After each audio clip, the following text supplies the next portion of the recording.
I'm Eric, a software engineer living in Dallas, Texas. I never thought I'd be telling this story, let alone sharing it with strangers. But sometimes life has a way of forcing us to face things we never imagined possible. 8 years ago, I thought I had everything. A loving wife, Jessica, a comfortable home, a successful career. It seemed like the perfect life. But as much as I wanted to believe in the fairy tale, something was off. I couldn't put my finger on it at first. Subtle changes in her behavior, her growing distance from me, her sudden secretiveness. I tried to ignore it, but deep down, I knew something was wrong.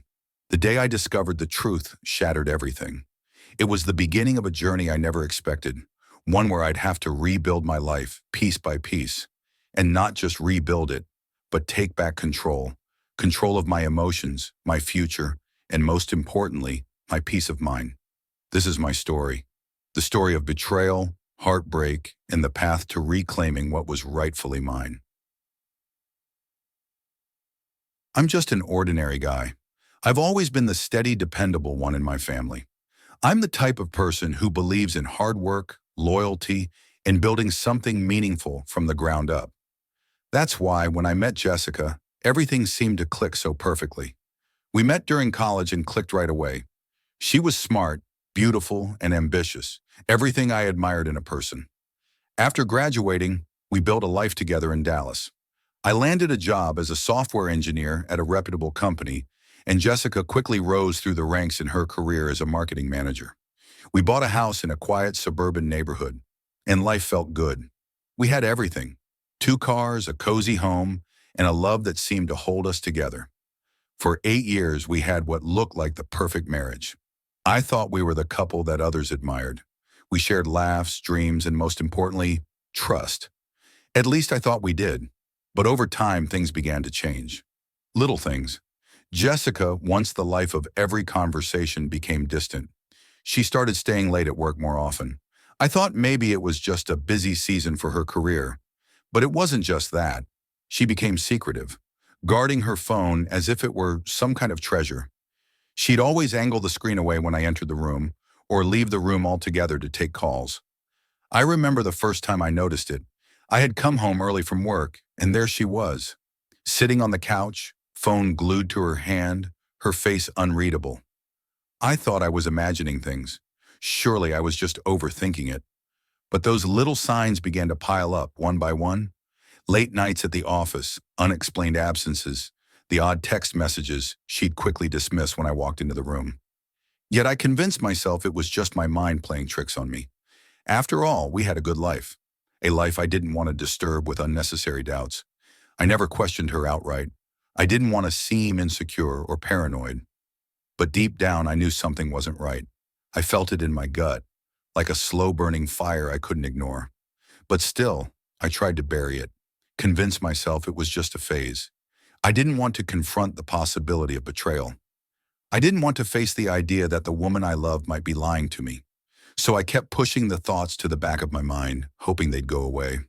But as much as I tried to convince myself everything was fine, the signs kept pointing to something else. It happened on an ordinary night. One of those nights where everything seemed normal, until it wasn't. Jessica had fallen asleep on the couch beside me, her phone carelessly lying next to her. I remember looking over at her, watching her peaceful expression as she slept. For a moment, everything felt right again, but something inside me told me to look at the phone. It wasn't that I was suspicious. Well, not entirely, but I had that nagging feeling in the pit of my stomach. The feeling that I couldn't shake off. So I picked it up. Her phone was unlocked, as if she didn't care to keep it secure. I hesitated for a moment, unsure whether I should even be doing this. But curiosity and fear got the better of me. What I found shook me to my core. There in black and white were messages between Jessica and someone else, someone I didn't know. The messages were flirtatious at first, innocent enough to make me question whether I was reading too much into them. But as I scrolled further, my heart sank. The messages were not just flirtations. They were intimate, full of promises, plans, and inside jokes that no longer involved me. They were talking about a trip to New York. Jessica had told me it was a business trip, but now I saw the truth. It wasn't work. It was a getaway with her lover. My mind raced as I reread the messages. I felt sick, my hands trembling as I scrolled through each line. The years of trust and love, the promises we had made to each other, all of it crumbled in an instant. I felt like I was suffocating, betrayed, humiliated. I sat there for what felt like hours, staring at the screen, trying to comprehend what I had just uncovered. Jessica had been lying to me. For how long? I didn't know. But the evidence was right in front of me, and it was undeniable. The hurt was intense, but surprisingly, it wasn't the first thing that hit me. It was the anger that followed, the sense of injustice, the realization that my wife, someone I had trusted with everything, had been so deceitful. But as I sat there in the silence of the night, a strange clarity settled over me. I wasn't going to cry. I wasn't going to beg her for an explanation. I wasn't going to confront her and give her the chance to twist the situation. I had been broken, but I wasn't going to let her break me completely. No, I would take control. I would not let her have the satisfaction of knowing just how much she had hurt me. Instead, I would reclaim my life, my dignity, and I would make sure she understood the consequences of her actions. The plan began forming in my mind, clear, calculated. I wouldn't just sit here and wait for the storm to pass. I was going to act. This wasn't just about revenge. It was about me, about finding a way forward and taking back everything she had tried to take from me, my peace, my trust, and my life. I wasn't going to beg for her love anymore. I was going to take my life back step by step, and that journey started that night. The moment I discovered Jessica's betrayal, my world felt like it had shattered. The weight of the deceit was almost unbearable. But I wasn't going to let it destroy me. The hurt, the heartbreak, they were overwhelming, but I had to do something. I couldn't just sit and wallow in the pain. I needed to take control, regain my peace, and make sure Jessica understood that her actions would have consequences. This wasn't about revenge for revenge's sake, but about taking back my life. I had allowed her to manipulate me for too long, and now it was time for me to be the one in control. The first step in my plan was to take control of our finances. Jessica and I had always been partners in everything, our home, our savings, our lives. I trusted her completely with every part of our future, but now that trust was gone. I couldn't allow her to walk away from this unscathed while she still had access to what we had built together. The day after I discovered the affair, I woke up early, knowing Jessica was still asleep. I logged into our joint accounts and began transferring every last cent into my own personal account. It wasn't about the money per se, it was about control. I wanted to make sure she couldn't access our funds for her getaway. I knew she thought she had everything under control, but she was about to see how quickly her reality could change. As the money transferred, I felt a strange sense of power. For the first time in weeks, I felt like I was doing something proactive, something that wasn't dictated by Jessica's lies. It wasn't just about protecting my finances. It was about sending a message. She wasn't going to get away with this. I left just enough money in the joint account to make her notice. Nothing more, but enough to trigger panic the moment she realized what I had done. I knew she'd try to use her credit cards only to find them decline. The thought of that moment, when her comfort was stripped away, filled me with a sense of justice I hadn't known I needed. With the finances now in my control, it was time to cut off all communication with Jessica. She had used her charm, her lies, and her ability to manipulate me for far too long. I had been too forgiving, too understanding, but not anymore. The first thing I did was block her number. No more calls, no more texts. It was a strange feeling, like I had just severed a lifeline that had been holding me captive. I removed her from my social media, deleted her from my contacts, and made sure that she had no way to reach me, no way to pull me back into her web of lies. I knew this would leave her scrambling. Without her access to me, she would have to rely solely on her lover and her family. I wanted her to feel that. I wanted her to feel the weight of her actions, to understand that she couldn't just erase the hurt she had caused by pretending nothing had happened. She had hurt me, and I was done letting her have the power over me. At the same time, I wanted to make sure she couldn't reach out and try to manipulate me into giving her a second chance. I had heard all the stories about cheaters who came back with empty apologies and promises to change.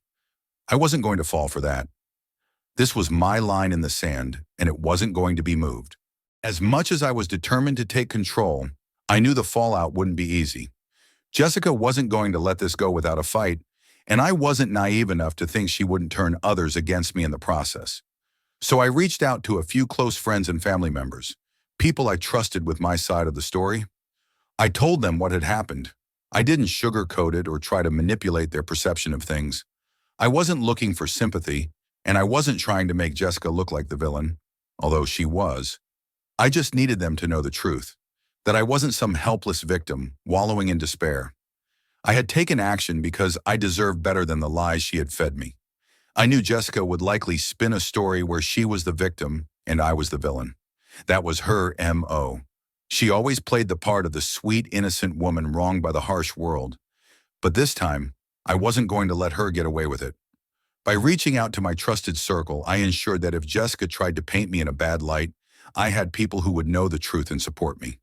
The fallout was inevitable, but I wasn't going to let it crush me.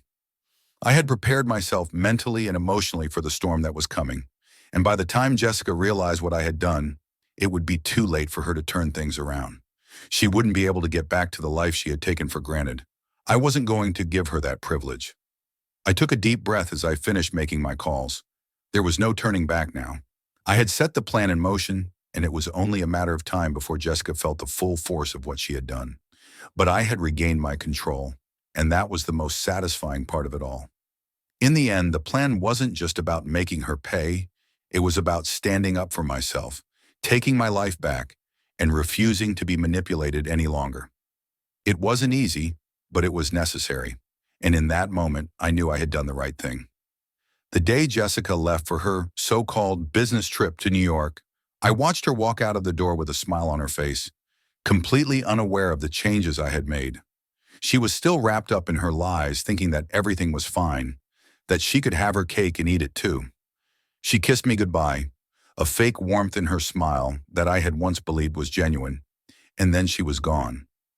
As her car disappeared down the driveway, I felt a strange sense of calm wash over me. There was a quiet satisfaction in knowing that she was heading off with her lover, oblivious to the fact that I had already taken the control back. It was almost surreal, watching her drive away, knowing what she would soon face. While she was out there, thinking she could live in her little fantasy world, I had already made sure that the reality she was about to face would be drastically different. I sat in the house, still and quiet, my thoughts swirling. But it wasn't the confusion or heartbreak I had expected. It was something far more liberating. Peace. She thought she was in control, but the truth was, she had no power over me anymore. I had taken away her access to everything that had once been a source of comfort. Her phone, her money, her ability to contact me. She was powerless. The sense of satisfaction grew as I thought about her first moments in New York. She'd likely have a blast with her lover for a few hours, enjoying her freedom and excitement. But when the time came for her to use her credit cards, to make a call to check in, or to reach out for reassurance, she would be met with nothing but dead ends. I knew that would be the first shock for her, the moment she realized her financial safety net was gone. I imagined the frustration building in her. Her lover, who had eagerly planned this romantic escape, would suddenly find himself caught in a situation where he had to scramble to cover the costs. There would be no sweet text from me, no emergency funds available. She had no idea how quickly everything she thought was hers could slip away. And as much as I had anticipated this, as much as I had prepared for it, there was something deeply satisfying about watching her life unravel in real time. She had spent so many years playing the part of the perfect wife, the picture of trust and love, while all the while hiding her deceit. Now, as the facade cracked, I felt a sense of emotional release that I didn't expect. It wasn't just the satisfaction of watching her face the consequences of her betrayal. It was the emotional liberation I was experiencing for myself. I was no longer bound by her lies or her manipulations. I had taken control of my own destiny, and for the first time in a long while, I felt free. She had always been the one calling the shots, making the decisions, and leading our relationship with her carefully crafted stories. But now I was the one who held the power. She had no idea what was coming for her. and I was ready for it.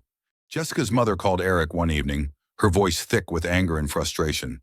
You ruined everything, Eric. Jessica was looking forward to this trip, and now it's all gone to hell because of you. Her words were sharp, accusing, and laced with emotion. Eric, though caught off guard by the outburst, remained composed. Ma'am, I'm sorry you feel that way, but this wasn't my decision alone. Jessica and I discussed everything thoroughly before we made this choice, he replied calmly, his tone firm but not defensive. Her voice escalated. You've manipulated her, made her choose between you and her family. She's upset, and now all of this is a mess. Eric's patience held steady.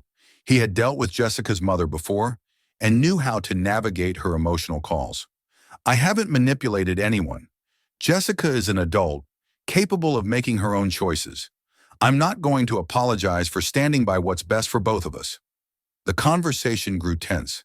Jessica's mother tried to push him further, but Eric stood his ground, no longer willing to entertain the idea of blame. I understand you're upset, but my decision isn't going to change because of how you feel about it. I'm doing what I believe is right for my family, and Jessica agrees.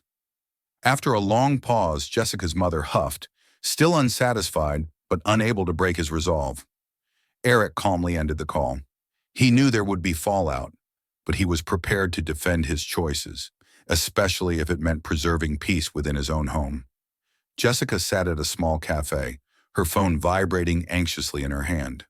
She had just tried to pay for a second round of drinks when the cashier's expression turned stiff. The usual swipe of her card wasn't met with approval, and the dreaded decline notification flashed on the screen. She tried again, thinking it was a mistake, but the result was the same. Her heart sank. The reality of the situation slowly dawned on her. She had no money. Eric had been firm in his decision to freeze her access to their shared accounts, a move that, at the time, felt unnecessary but was now undeniably effective. Her mind raced. The connection between her and her lover, still full of secret excitement, had never felt more fragile. She had never thought about how deep she was in it until now, standing in this unfamiliar city with no access to her funds and no immediate way out. Her lover noticed the shift in her mood and offered a tentative smile, as if hoping the moment could be salvaged. But even he could sense the tension mounting between them.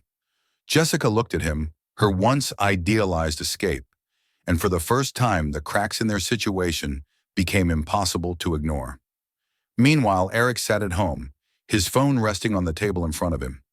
The conversation with Jessica's mother had left him feeling more resolved than ever.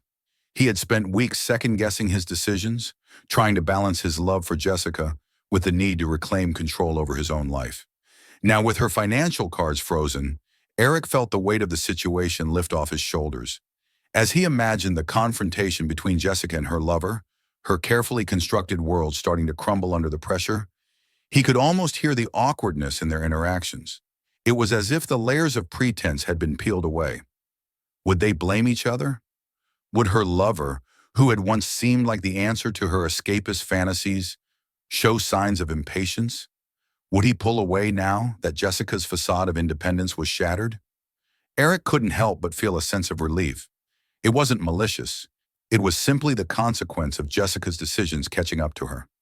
He realized that for too long he had allowed himself to be dragged along by her whims and desires, but that was no longer the case.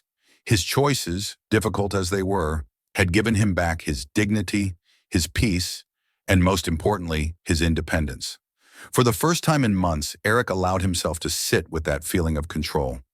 No longer did he have to bear the burden of feeling second-rate in his own life. The emotions he had suppressed, the sense of frustration and powerlessness, seemed to melt away. It was as if a weight had been lifted from his shoulders. The choice to stand firm had granted him a renewed sense of purpose. And though it may be hard to witness the fallout in Jessica's world, Eric knew it was the only way to restore balance to his own. He had finally taken back the reins, and for the first time, he could look forward to a future on his terms. Eric sat on the couch, staring out the window as the evening sky deepened into shades of purple and orange. He didn't often pause to reflect, but tonight felt different. Everything in his life had changed so rapidly, and yet in many ways it felt like he was finally settling into the person he was meant to be. There had been moments of anger, frustration, and confusion, but looking back, he realized it wasn't about revenge. It was about regaining control, about healing. For so long, he had been living in the shadow of others' decisions. First, it was Jessica's overwhelming presence, her needs and her whims that dictated the rhythm of their life together. Then it was his in-laws, who constantly tested his boundaries, pushing him further into a role he never truly wanted. His sense of self had become lost in a haze of obligations and expectations. He had forgotten what it felt like to live for himself, to make choices that weren't shaped by the desires and judgments of those around him. But over the past few months, something shifted. The phone calls, the tense confrontations, the decisions he had made to protect his own emotional well-being, it had all culminated in this moment of quiet reflection. Eric finally saw the truth. Taking control of his life was the key to moving forward. Not just in his relationship with Jessica, but in his own sense of self. He had allowed others to dictate his narrative for too long. He had been caught in a cycle of appeasement, hoping that one day everything would just fall into place.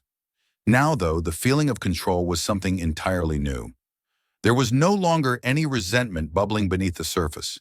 He didn't feel angry or vengeful. Instead, he felt something he hadn't in years: peace.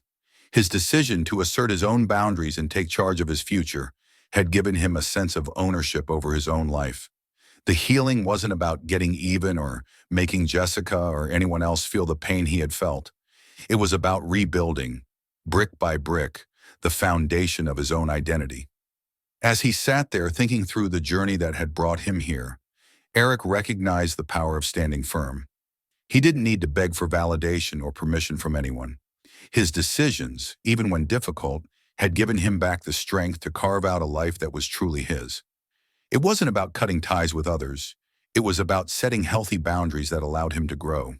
He imagined the life that lay ahead, one that was no longer defined by compromise. He would be open to new experiences, but this time on his own terms. He didn't need anyone to dictate his happiness or his path forward.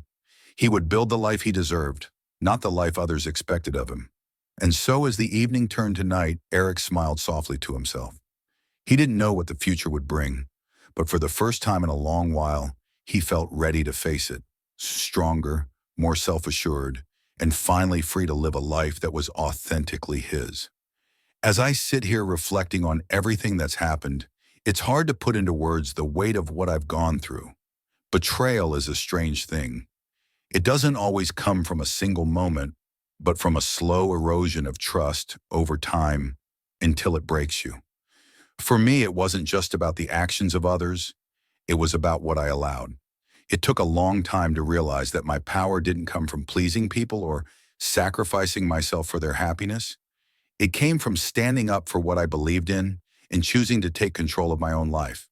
Through all the pain, the disappointment, and the chaos, I've learned that true strength isn't about being unshakable. It's about rising again, even when you've been knocked down. It's about finding resilience in the face of betrayal, taking responsibility for your own choices, and learning to move forward.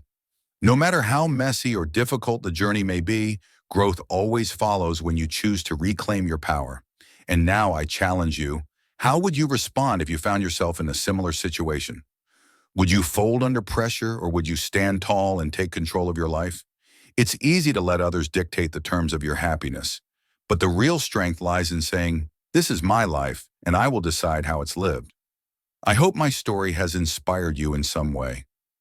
Life is unpredictable, but it's always in our hands to shape the future we want. If you've been through something like this, or if you faced any kind of betrayal or hardship, I want to hear from you. Share your thoughts, your experiences, and your stories of resilience with me. Let's keep this conversation going and learn from each other. If you want to hear more stories of overcoming challenges, building self-empowerment, and taking back control, don't forget to subscribe. I'll be sharing more journeys of growth, healing, and the power of choosing yourself. Stay strong, and remember, you're never alone.